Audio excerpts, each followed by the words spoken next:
নমস্কার। বলতে চাই আঙিনায় আপনাকে স্বাগতম। আশা করি আপনারা ভালো আছেন। আমি যেহেতু বলতে চাই তাই বলছি, আপনিও তেমন চাইলেই শুনবেন। চলুন আজকের প্রসঙ্গে যাওয়া যাক। আজ 16ই ডিসেম্বর, আমাদের বিজয় দিবস। বাংলাদেশের জন্য সর্বোচ্চ গৌরবময় দিন। যতদিন এই বাংলাদেশ থাকবে ততদিন এই দিনের মহিমা এতটুকু ম্লান হবে না।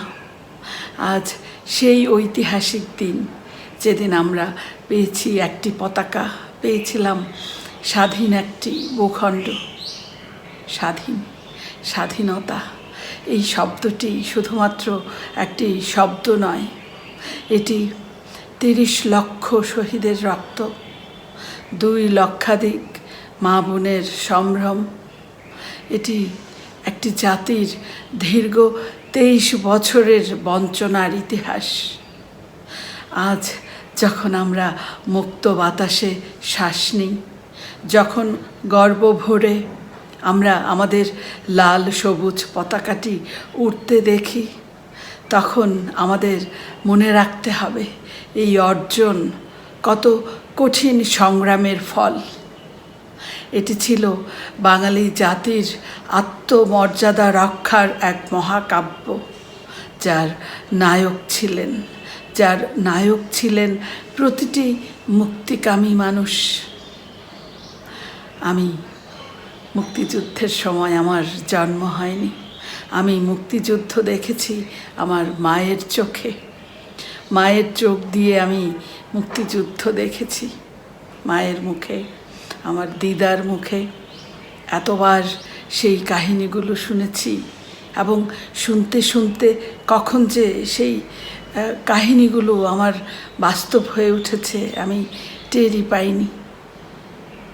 তখন মুক্তিযুদ্ধের সময়, তখন সেই সময়টায় চারিদিকে নানা ভয়, অজানা ভয়, আশঙ্কার নানা গল্প ছড়িয়ে ছিটিয়েছিল। গ্রামে তখন মিলিটারি পৌঁছে গিয়েছিল। গ্রামের বাড়িঘরগুলোতে আগুন জ্বালিয়ে দেওয়া হতো এবং বাড়িতে বাড়িতে ঢুকে মা বোনদের তুলে নিয়ে সেই ক্যাম্পে রাখা হতো। তারপর বাড়ির পুরুষ সদস্যকে নানা প্রশ্ন বানিয়ে জর্জরিত করা হতো। এতটুকু সন্দেহ হলে তুলে নিয়ে যাওয়া হতো। তারপর তার উপর চালানো হতো অমানসিক অত্যাচার। হয়তো লাইন ধরিয়ে দাঁড় করিয়ে একসাথে গুলি করে মেরে ফেলা। এরকম নানা অন্যায় অবিচার যখন চলছিল, ঠিক সেই সময়ে আমার মায়ের পরিবার আরও কয়েকটি পরিবারের সঙ্গে ভারতের শরণার্থী শিবিরে আশ্রয় নেবার জন্য রওনা হয়েছিল ইঞ্জিন নৌকা করে। সেই ইঞ্জিন নৌকোতে মায়ের পরিবারের সঙ্গে আমার পিসিমার পরিবারও ছিল। যাই হোক, ওনারা যাচ্ছেন নৌকা করে। নৌকায় উঠে একেবারে ভয়ে, অজানা আতঙ্কে প্রত্যেকটা মানুষ গুটিসুটি মেরে বসেছিল। সেই নৌকায় উঠে ওনারা শুনছিলেন সকালবেলা এরকম একটি নৌকো পাকিস্তানি মিলিটারির কবলে পড়ে গিয়েছিল। তারপর কিভাবে নৌকাটি ডুবিয়ে দিয়ে মেরে ফেলা হয়েছিল সেই নৌকার যাত্রীদের, এরকম শুনছিলেন তারা গল্প। ভয়ে আতঙ্কে তারা একেবারে জড়সড় হয়ে বসেছিল। হঠাৎ এক সময় 6 মাসের একটি বাচ্চা চিৎকার করে কেঁদে উঠল। সবাই, নৌকোর বাকি যারা আছে সবাই বলে উঠল, ফেলে দাও, ফেলে দাও, ওকে জলে ফেলে দাও। মাঝি এসে তাকে ফেলে দেওয়ার জন্য উদ্যত হলো। ভাগ্যিস সেই নৌকোতে একজন ডাক্তার ছিলেন। সেই ডাক্তার সেই বাচ্চাটিকে ঘুমের ওষুধ দিয়ে, ঘুমের ইঞ্জেকশন দিয়ে ঘুম পাড়িয়ে দেয়, আর বেঁচে যায় একটি ছোট্ট প্রাণ। এভাবে ভয়ে নানা বিপদ আপদ মারিয়ে আমার মায়ের পরিবার পৌঁছে গিয়েছিল ভারতের শরণার্থী শিবিরে। অজানা অচেনা লোকজন সেখানে। কয়েকটি পরিবার আবার স্কুলেও আশ্রয় নিয়েছিল। স্কুলগুলো তখন বন্ধ করে দেয়া হয়েছিল। একই ধরনের খাবার প্রতিদিন খেয়ে না খেয়ে অনাহারে সেখানে কষ্টে শিষ্টে তারা থাকছিল। তারা সেখানে নিরাপদ আশ্রয়ে ছিল ঠিকই, কিন্তু তাদের মন তখন পড়েছিল বাংলাদেশে। কারণ বাংলাদেশে নিজের বাড়ি ঘর, জমি জমা, সহায় সম্বল, গরু বাছুর সব কিছু ছেড়ে যেতে হয়েছিল। এজন্য সবসময় মন দেশেই পড়ে থাকতো এবং এই দেশের মানুষের কিভাবে কখন স্বাধীন হবে সেই আশঙ্কায়, সেই অপেক্ষায় সেখানে তারা প্রহর গুনছিল।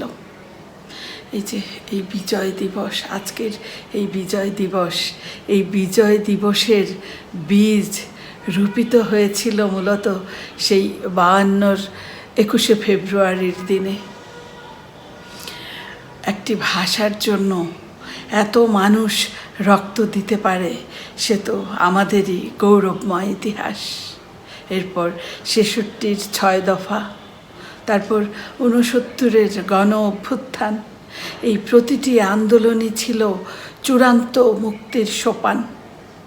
এরপর 1971 25শে মার্চের সেই কালো রাত, যখন ঘুমন্ত পুরো ঢাকা নগরী নিশ্চিন্তে ঘুমোচ্ছিল, সেই নিরস্ত্র ঘুমন্ত বাঙালির উপর বর্বর হামলা, ঝাঁপিয়ে পড়েছিল সেই পাক হানাদার বাহিনী। পুরো ঢাকা মুহূর্তে হয়ে উঠেছিল মৃত্যুপুরী। একেবারে চারিদিকে চলছিল নির্বিচারে গণহত্যা। মানুষ পেলেই একেবারে তাকে মেরে ফেলা হতো। চারিদিকে হাহাকার, কান্নার রোল আর গুলির শব্দ। সেই অন্ধকার ভেদ করে বঙ্গবন্ধু শেখ মুজিবুর রহমান স্বাধীনতার ডাক দেন। তার সেই ঐতিহাসিক আহ্বান, এবারের সংগ্রাম আমাদের মুক্তির সংগ্রাম, এবারের সংগ্রাম আমাদের স্বাধীনতার সংগ্রাম। সেই যে ঐতিহাসিক ডাক, বাঙালির মুক্তিকামী বাঙালির রক্তে আগুন জ্বলে উঠল। সারা দেশ উত্তাল হয়ে ওঠে এবং এরপর দীর্ঘ 9 মাস ধরে চলে পৃথিবীর অন্যতম ভয়াবহ ও রক্তক্ষয়ী যুদ্ধ। গ্রাম থেকে শহর পর্যন্ত এই মুক্তি সংগ্রামের আগুন ছড়িয়ে পড়ে এবং কৃষক, শ্রমিক, শিক্ষক, ডাক্তার, সমস্ত পেশাজীবী মানুষ, আপামর জনসাধারণ এক হয়ে এই মুক্তি সংগ্রামে যোগ দেয় এবং গঠিত হয় মুক্তি বাহিনী। তারপর সকলে ঐক্যবদ্ধ হয়ে এদেশের স্বাধীনতার জন্য যুদ্ধে অংশ নেয়। তারপর চলে নানা আন্তর্জাতিক ষড়যন্ত্র এবং অবর্ণনীয় নির্যাতন। এত কিছু করেও এই বাঙালিকে থামাতে পারেনি পাক হানাদার বাহিনী। কারণ বাঙালির মনে তখন কেবল একটি চেতনা, এদেশকে তারা মুক্ত করবে, একটি স্বাধীন ভূখণ্ড, এটাই ছিল তখন বাঙালির একমাত্র লক্ষ্য। অবশেষে সেই প্রতীক্ষিত ক্ষণ 1971 সালের 16ই ডিসেম্বর, যখন রেসকোর্স ময়দানে আত্মসমর্পণের দলিলে পাক হানাদার বাহিনী নিজেদের পরাজয় স্বীকার করে স্বাক্ষর করেছিল, আত্মসমর্পণ করেছিল। বিশ্ব মানচিত্রে একটি নতুন সূর্য উদিত হয়, যার নাম বাংলাদেশ। বাংলাদেশ বিশ্ব মানচিত্রের বুকে তার অস্তিত্ব সগর্বে ঘোষণা করে। এ বিজয় আমাদের অহংকার, এ বিজয় আমাদের প্রেরণা, এই বিজয় আমাদের পরম আনন্দের এবং সেই সাথে এটি দায়িত্বেরও। তাই আসুন আমরা আজকের এই পরম আনন্দের দিনে শপথ নিই, আমরা শপথ নিই, আমরা অসাম্প্রদায়িক চেতনার বিশ্বাসী থাকব, আমরা জাতি ধর্ম বর্ণ নির্বিশেষে মিলেমিশে থাকব। আসুন শপথ নিই, আমরা মুক্তিযুদ্ধের মূল্যবোধকে ধারণ করব, আমরা প্রজন্ম থেকে প্রজন্মে এই মুক্তিযুদ্ধের গৌরব গাথা পৌঁছে দেব।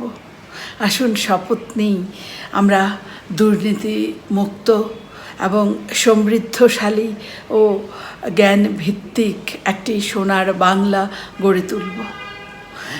বিজয় দিবস, এই বিজয় দিবস আমাদেরকে আত্মত্যাগের মহিমা মনে করিয়ে দেয় এবং সেই সাথে আমাদেরকে বলে যে আমাদের এই যে সোনার বাংলা, এটা অপার সম্ভাবনাময় আমাদের এই দেশ।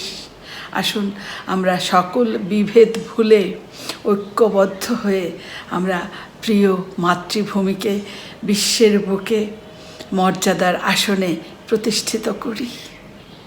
সকল শহীদ মুক্তিযোদ্ধাদের চরণে বিনম্র শ্রদ্ধা এবং সেই সাথে আপনাদের সকলের জন্যে আজকের বিজয় দিবসের আন্তরিক শুভেচ্ছা ও অভিনন্দন জানাচ্ছি। আবারও কথা হবে আগামী কোনো ভিডিওতে নতুন কোনো বিষয় নিয়ে। যদি ভালো লাগে লাইক শেয়ার কমেন্ট করতে ভুলবেন না, সাবস্ক্রাইব করে বলতে চাই এর পাশে থাকুন। আপনারা খুব ভালো থাকুন, সুস্থ থাকুন। শুভরাত্রি।